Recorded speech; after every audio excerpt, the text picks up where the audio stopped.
పిల్లల భవిష్యత్తు కోసం నానా కష్టాలు పడుతూ, నానా ఇబ్బందులు పడుతూ, నానా చాకరీ చేసేవాడిని నాన్న అంటారు.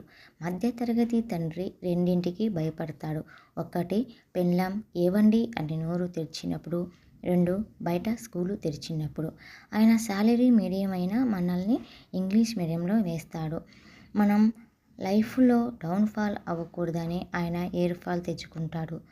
మనల్ని ఒక హై లెవెల్లో ఉంచడానికి ఆయన షుగర్ లెవెల్, బీపీ లెవెల్ కూడా లెక్క చేయడు.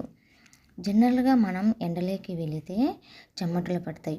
కానీ ఒక మధ్యతరగతి తండ్రికి ఫీజులు కట్టేటప్పుడు, పుస్తకాలు కొనేటప్పుడు, అప్పులు చేసేటప్పుడు, అప్పులు తీర్చేటప్పుడు, ఫంక్షన్లు, పెళ్ళిళ్ళు ఇలా చెమటలు పడుతూనే ఉంటాయి. కానీ నాకు తెలిసి ఒక్క దేశానికి పీఎంగా ఉండడం ఈజీ ఏమో కానీ మధ్యతరగతి తండ్రిగా పిల్లలను పెంచి చదివించి పెద్ద చేయడం మాత్రం అంత ఈజీ కాదు.